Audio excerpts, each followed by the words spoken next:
کوڑے کے ڈھیر لگے ہیں، وہاں پہ اگر لینئر پارک بن جائے، لوگ صبح واک کیا کریں، بچے جو ہیں وہ اوپن جم میں ایکسرسائز کریں، سارا ماحول بدل جائے گا۔ 15-16 لاکھ لاہور کے لوگوں کو اس کا فائدہ ہوگا۔ میں توقع کرتا ہوں کہ یہ آواز پہنچے گی اور اس پر بھی عمل درآمد ہوگا۔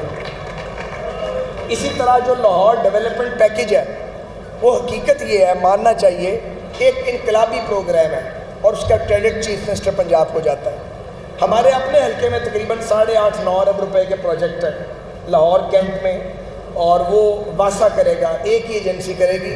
ہمیں واسا پہ بہت اعتبار ہے اور ہم نے خود ریکویسٹ کیا کہ جی واسا سے کروائیں، بجائے 2 ادارے کام کریں، 1 ونڈو آپریشن۔ اسی طرح یہ ہر حلقے میں، جیسے کہ بھی بتا رہے تھے سلمان رفیق صاحب، کہ کچھ تقریباً 125 ارب روپے کا یہ ایل ڈی پی ہے، اور یہ فیز 1 ہے۔ اس کے بعد اس کا فیز 2 آئے گا۔ کئی سالوں سے جو اندر گلیاں ٹوٹ گئی ہیں، وہ گلیاں جو ہیں وہ بن رہی ہیں، لیکن یہ جب ایک بار بن جائیں تو یہ پھر ہماری ذمہ داری ہے کہ ان پہ پہرا دیں اور روڈ کٹ نہ لگنے دیں اس کے اوپر۔ اور جو لوگ اپنے تھڑے بڑھا لیتے ہیں اور اپنے وہ وہاں پہ